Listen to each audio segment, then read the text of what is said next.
When organizations face poor web performance, challenges building modern applications at scale, or need to reduce operational and development costs, they turn to Fastly. Fastly's distributed edge network means your business can unleash its growth potential without worrying about scaling your infrastructure, whether for growth of users, transaction volume, or geographic expansion. Get the speed, security, and edge cloud innovation you need to deliver profitable and engaging experiences. Visit securityweekly.com/Fastly for more information or to speak to an expert. Application Security Weekly delivers interviews and news from the worlds of AppSec, DevOps, and all the other ways people find and fix software flaws. Join us as we explore how the latest news highlights modern security practices or reminds us of the missing ones. We also bring insights from interviews on topics from training to threat modeling, from open source tools to cloud-native techniques, plus an occasional reference from new wave to synthwave. Find us at securityweekly.com/subscribe or look for Application Security Weekly wherever you pick your podcasts. Welcome back to Enterprise Security Weekly. Follow us on LinkedIn for updates across our organization, show highlights, and more. You can find us by searching for Security Weekly Productions. We're also on Instagram and Twitter and other things. Lots of good little snippets from shows. Short audio snippets, video snippets. All right, this interview is sponsored by Sophos. Andrew Mundell joins us today to talk about optimizing security investment, Sophos' vision for MDR excellence. Andrew is a seasoned principal solutions engineer at Sophos. He specializes in threat prevention and investigation techniques and has been at Sophos since 2008. We don't see that a lot in the industry. A lot of people have been jumping around. Welcome to the show, Andrew.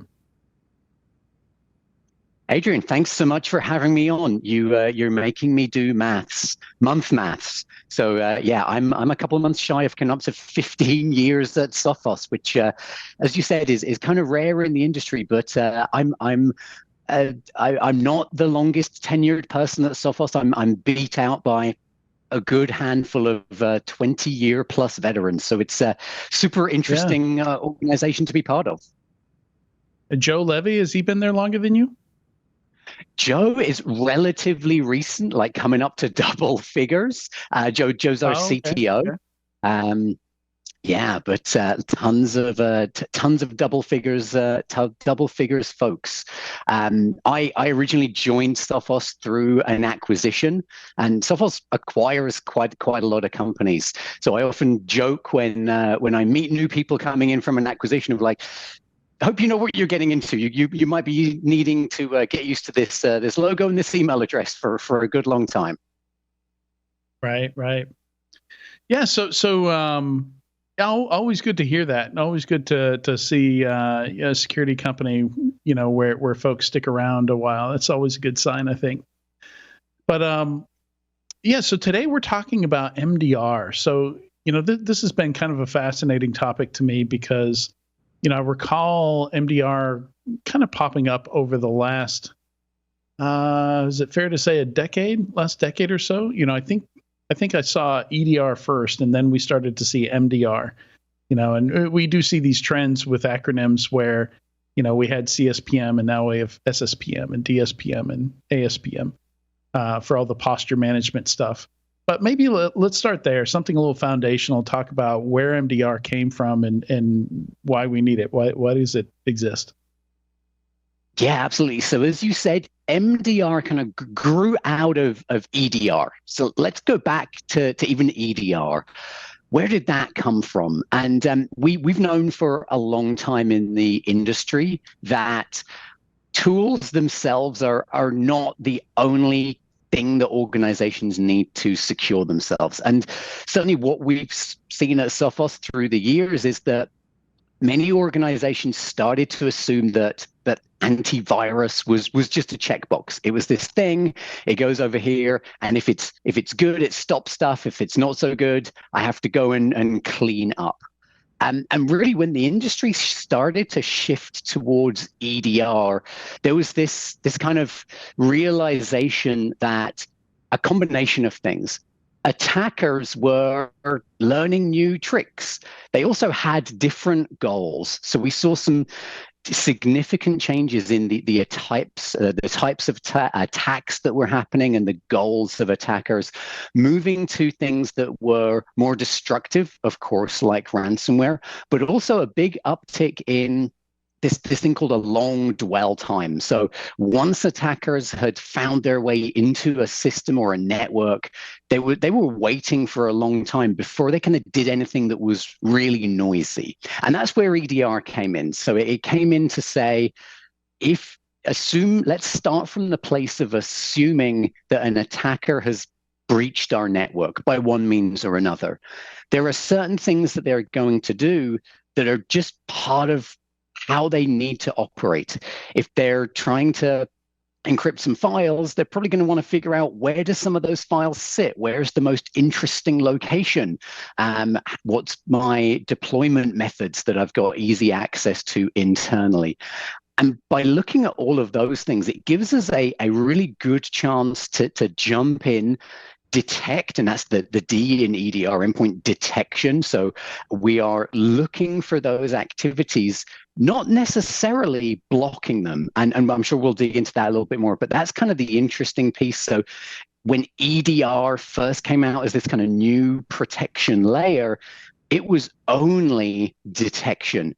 There was no protection or prevention.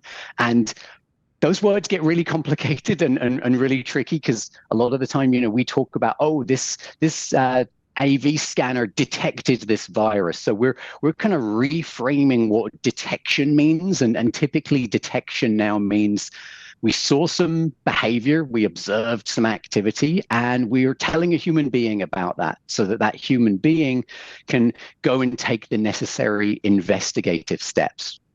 So that's us up to speed with EDR.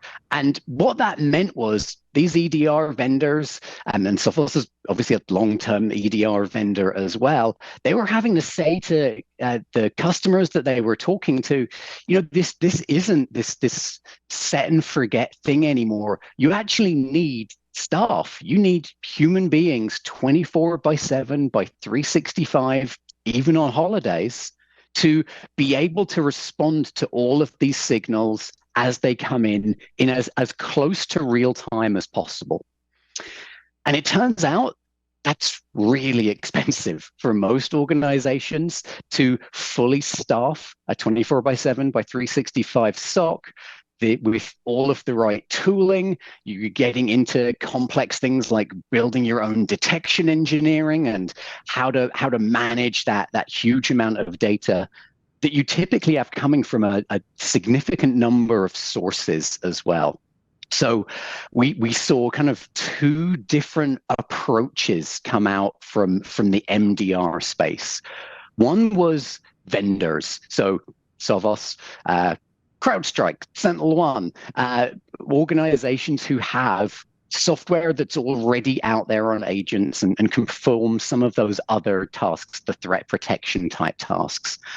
Naturally, those vendors said, well, we've got threat researchers, we've got fantastic teams of people who really understand what attackers do. Let's figure out how to deliver that as a service. So that was kind of group one. The other group were typically vendor agnostic. So they would say, by whatever means, whether it's we'll build some collectors in your environment or we'll manage your SIM for you, and we'll look at all of that data coming in, regardless of what tool set you have. If you're using Sophos or Palo Alto or Cisco for your network firewalls, we'll just take all of that information and we'll look to build the normalization, the alerting and the detection engineering, and deliver that as a service. So that's kind of where it came from, and that's where we started to look at how can we try and bridge both of those gaps. But hopefully that wasn't too long, and that was a useful kind of quick history lesson for us. Yeah, no, absolutely. And I think it's really interesting, the story behind, I remember back in the day, I was an industry analyst actually covering endpoint security. And, I remember when there were a lot of complaints about EDR, about, the fact that there was a D there, but not much of an R, the response piece. didn't have a lot there. Like at the most, maybe you could isolate a machine or something like that, or you could take these very drastic measures, but it wasn't very flexible in terms of how you would respond to the things that you actually found. But yeah, certainly detection engineering is a huge challenge, and I think that's one of the areas MDRs can provide a whole lot of value here. Running the SOC, just the warm body problem alone, 24/7, 365, doesn't even get into the difficulty of just researching new types of threats and building detection engineering for that and testing it and making sure it works. And I assume it looks like Sophos, you have a whole research team that's just kind of, is that Sophos XOps, the team that's dedicated to just coming up with discovering new threats and kind of building the first versions of the detection engineering that goes into the MDR service? Yeah, Sophos XOps is kind of an umbrella function. So it covers three main areas. It covers our Sophos labs. That's the real brains. That's where we are day in, day out. We're triaging millions of individual files, billions of data points and events to really understand what can we do to build that proactive detection. That's one thing that we're particularly proud of. We have always had very strong proactive protection in our agent, and we continue to believe that is not a losing battle. I think we've definitely seen some noise elsewhere in the industry. I'm sure even just a few years ago there was so much buzz of antivirus is dead, and we definitely disagree with that. Threat protection is still good. It's still valid, and ultimately, it's a filter. It's a really reliable, high true positive, low false positive filter to remove the need for a human being to need to look at a lot of very simple stuff. So that's one bit of XOps. The other is our engineering teams, who then take that knowledge from labs and who actually build the tooling to implement those kind of new rules. And we're always looking at how can we make that more efficient, and what can we do to reduce the amount of time it needs from one of our analysts in our labs to say, okay, I've got a thing that I want to protect against. We want to reduce the amount of time that takes to go from the brain of the person in the lab through all of the appropriate QA and actually get out to proactively protecting our customers. And then the very last bit is the real front line. That's our day-to-day MDR analysts. Sophos XOps is about 500 people strong globally, and we have over 200 MDR analysts looking through those additionally billions of other events every single day. And those are the folks who are right there on the front line and seeing real world things as they happen.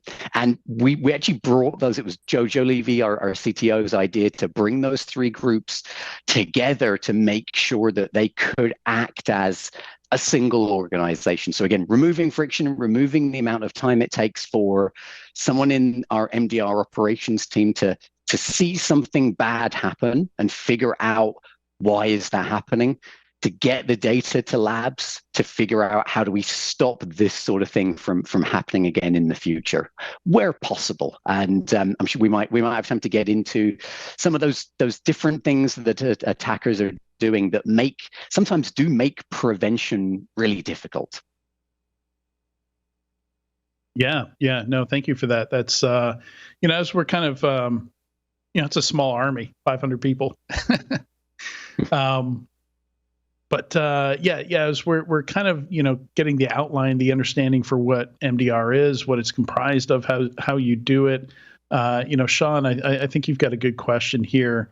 That is going to help us kind of lay the foundation and shape the conversation here around how attacks evolve over time. Sure thing. So, hello, welcome. Appreciate you being on with us, Andrew. Sophos has been in this space for a long time, as you mentioned. How have you seen attacks evolve to evade detection, and how do security companies, specifically Sophos, need to adapt to detect and block these attacks more effectively? Yeah, that's a really good question. I think I would break it down into a few different elements. The one that is the most simple to think about is attackers are always trying new things. And what they started to see was they had significantly more success when they used native tools and standard applications. So a few years ago, what we would have typically seen is an attacker would attempt to breach a network in one means or another. And typically, the first thing they would look to do is try and install some sort of remote access agent. Well, that's new software. Often it's freshly compiled. Maybe it's a Cobalt Strike beacon, or even if they're just using, Meterpreter to create remote access. Those things are relatively easy to detect because a brand new, just compiled binary that has a really low reputation, that's relatively easy to put some rules around. But if they're starting and if they have the ability to run PowerShell or run C script, W script, that's much more difficult. So attackers started to realize if we use some of that tooling that's already there on the system, it's harder to evade prevention. They also use legitimate applications. Our clone is a favorite for data transfer. It's a really efficient command line interface to a number of different storage providers. That's really, and it's a completely legitimate application. And then for remote access, sometimes we're seeing just AnyDesk, LANDesk. These, again, completely legitimate apps get installed. So I think that's definitely one element that's made it more difficult to proactively stop some of that stuff.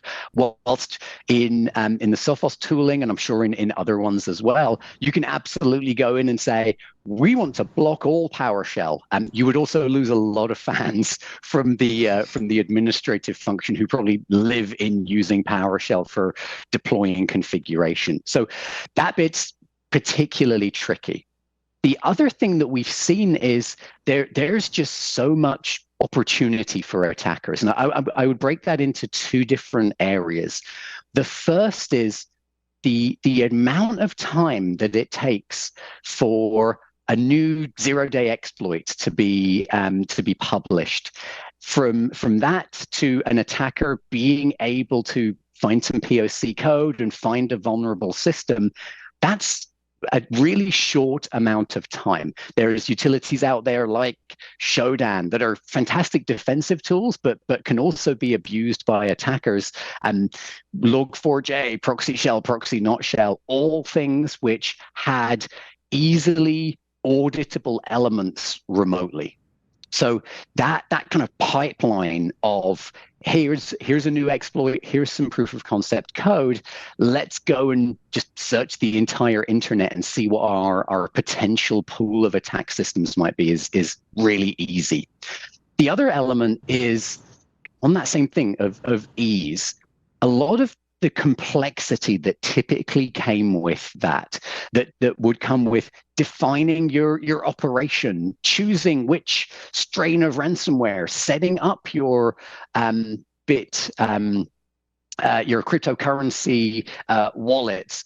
So many of those things are now provided, and I chuckle because it's so weird to think of cybercrime as a service, but you can go to a collection of different services where you can start with buying some initial access. You can go and buy credentials, buy exploits. You can go to another service and have them deploy and define for you the code that you want to run. Do you want to discover documents across the network? Do you want to look for IoT systems? Do you want to just recon and see where are all of my domain controllers? Right over to not just the execution part of ransomware, so getting files encrypted, But the whole payment element as well, and negotiations and dealing with decryptors, so much of that is accessible to a very unskilled attacker. It's probably so easy that even I could do it. Completely understand. So one of the things that you talked about is comparing new executables, new things that you haven't seen before, to using PowerShell. Certainly, I've heard the block PowerShell and your problems are solved. I disagree with that. And the other part of it is what is PowerShell actually doing, and is PowerShell getting run on a system where the person would never open PowerShell? They're maybe an executive assistant, so they're in Outlook and Excel and PowerPoint and Word all day long and would never open up PowerShell. Certainly, that looks unusual. How do you adapt to attackers using existing tools on the network, often referred to as living off the land? And I think really what you've been talking about is about confidence levels. Higher confidence for brand new executables that have shown up that you haven't never seen before, or known attack tools. Maybe lower confidence with these sort of living off the land techniques and using existing system admin tools. How do you figure out what the confidence level is when you see certain tools are being used? Are you looking at behavior analysis? Is there some other components that use it? What does that look like? Yeah, that's a really good question, Sean. Thank you.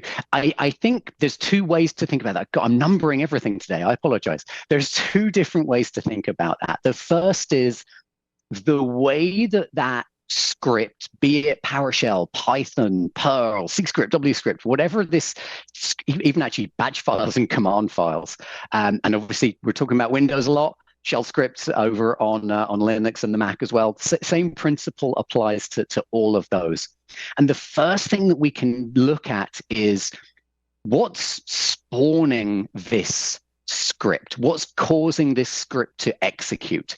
A really simple example, which Microsoft have done a good job of really locking down, is kind of a classic embedded macro in an Office productivity document. So typically you would have, at its most simple, some just command shell script in there. You could even be deploying some fairly complex PowerShell. I think the amount of size you can include in your code strings there is fairly generous. So that's a really good starting place for us to say, what's causing PowerShell to start? Is it parent process? And we use that kind of terminology quite a lot, parent process and child process. So is a parent process of Word, is a parent process of PowerShell something like Word? That's definitely unexpected. In fact, we think that particular case is so high confidence severity, we actually block that behavior by default. So that's relatively easy for us to look across those things and say, let's just block certain behaviors where we see this code being executed. And the nice thing with that is it doesn't have any dependency on looking at the script. That could be as simple as PowerShell IEXing a URL. If you're trying to load PowerShell out of Word, we can just shut that down. It gets more interesting though to that next step of, well, what if PowerShell is just launching by itself locally? Someone's just typing in PowerShell, or it's maybe PowerShell is a child of another PowerShell process. That can happen a lot as well. So for that, there's a couple of good things. And again, thanks to Microsoft, one of the things they've implemented in the operating system is something called AMSI. It's the anti-malware scanning interface. What that does is that says, to the processing engine, to PowerShell or to cmd.exe, the thing that's going to run this, instead of just executing that and giving it straight to the application, there's a little placeholder in the middle. So what we're able to do is divert the actual code. So the code that's going to run, we can divert that and send that into a threat protection engine. And that's enabled by default on every Sophos system. What that means is we don't just get to make a determination about the file itself, the .ps1 or the .bat file, but we actually see the contents. So we can say, okay, when this script runs, it's going to IEX a URL. It's going to attempt to run to run a memory dump that may have credentials inside of it that we can access. It's going to go and download some other stuff from the internet, and we can correlate those URLs. So we get a couple of really good chances at scripting kind of even before it does anything. And then the final piece is, like you mentioned, behavior. We're looking at every single command. And some of those commands we're able to say outright block. Some of the other things that we look for, though, are definitely more in that gray space. And the way that we surface that to our customers is by giving a Sophos risk score. So to go back to our example earlier from our clone is kind of right in the middle if it just happens without anything else happening. So that might be a 5 or a 6 out of 10 risk score. What gets really interesting, though, is not just seeing our clone fire and generating this detection with a 6 severity score, but it's understanding, well, how did that come to start? What was its parent process? Was its parent process PowerShell, and had previous shared children of that same PowerShell process? Had they downloaded stuff from the internet? Had they tried to do other things that may have been proactively blocked? So when we're seeing those individual detections, we're also looking at it from a scale of everything else that's gone on. And again, sorry, in Sophos parlance, when we see enough things that make us concerned that a human being should really start investigating, we promote those individual detections, those correlated detections, into what we call an investigation. And that's the first thing that we send out to either our customers who decide to use our because EDR is now XDR. Sorry, Adrian, to throw another updated acronym out there, but in using our XDR product, or a similar mechanism for alerting our own analysts that, hey, the behavior we've seen has now gone this far, and we need to get a human being in there to look at it. That makes a lot of sense. As a security consultant and researcher at heart, I've used PowerShell a lot for security checks and hacks and testing out exploits. I remember when Microsoft released Amsi, and I actually tracked for a while which antivirus and security tool companies were incorporating Amsi in their products. And uptake on the Amsi signals took quite a while, but I was glad to see that most did this over time, and certainly eventually I stopped tracking it because it seemed like everyone was doing it. So in the information security or InfoSec space, we hear a lot about EDR evasion or tool evasion.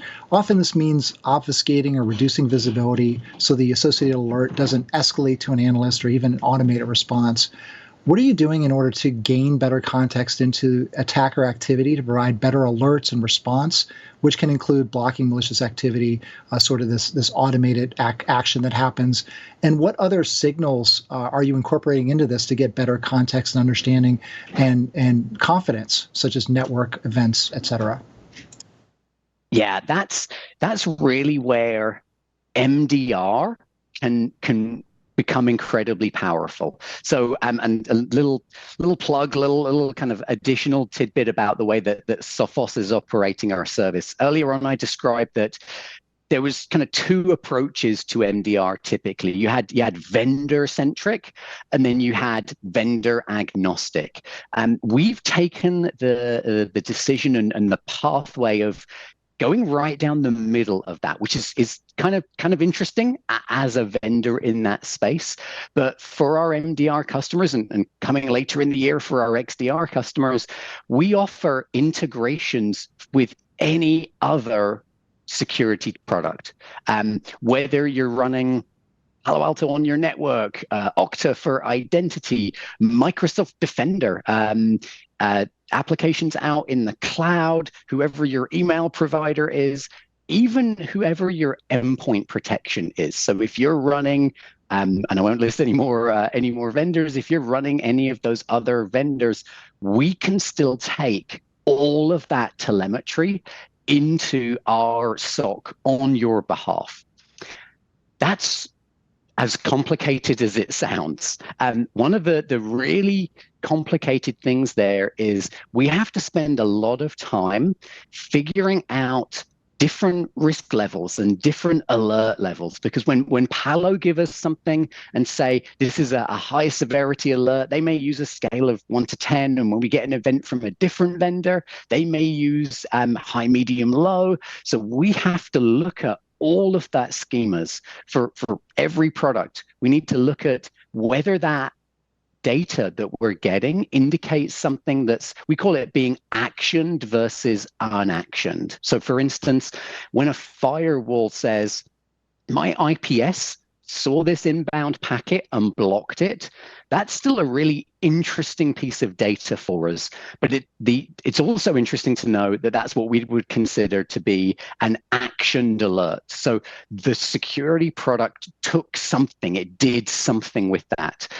So those are useful. Unactioned alerts are also really useful. So we want to bring all of those in, and we need to normalize that. So what we did was we actually built wrapped around the MITRE ATT&CK framework, and thanks so much to our colleagues at MITRE. They do fantastic work for giving the cybersecurity industry this common language that we can use to talk about breaches and talk about attacks. So we design our own schema, and we map everything that we could possibly get from all of those vendors into our schema. We also filter and parse that for things that we call entities. So an entity is, you can think of entity as the object, the target, the thing that's of interest. It could be an IP address, a computer name, an email address, a user account.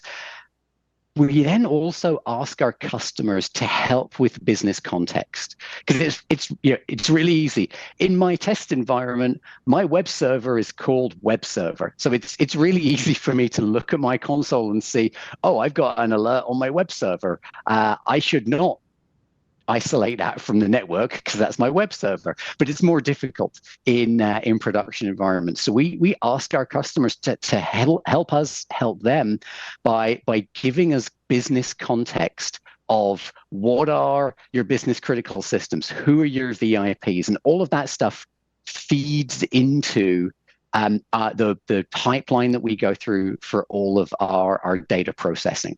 Sorry, that was a lot of context. I'll mention one other quick thing, which is that's quite a lot to do. That's a good amount of work that goes into bringing all of that stuff now in a normalized way. What that lets us do is run analytics of various different kinds. Of course, there's ML, of course, there's some heuristics and simple matching in there as well, for us to say, we can now look for patterns that involve those entities. And that's really where it gets interesting. So we're using that concept of entities to be able to correlate similar things that we're seeing from different places out there on the network. Great, thank you. Yeah, so continuing in this vein, talking about all the collaboration you have to do with customers to understand context around their assets and things like that. You also mentioned earlier on you're not necessarily going to block stuff, and I imagine that is a similar conversation with customers. And I imagine it's different. Some customers say, okay, if it meets this criteria or if it's dealing with these assets, we want you to go ahead and maybe block it, take care of it. Whereas other customers, don't block anything without contacting us first. Is that the case? Is that how that conversation goes? Do you have, when you're triaging an alert or something like that, I imagine you have a system where you look up and it has notes that say, here's how the customer would want to handle this. Exactly. At its most simple, we start with defining what we call a response mode. So during our initial conversations with customers, we can essentially say, we've got a few different ways that we can work with you. At the most basic, if we see something suspicious or malicious, we'll go and investigate that and write up for you everything we saw, everything we did, and give you a series of recommendations.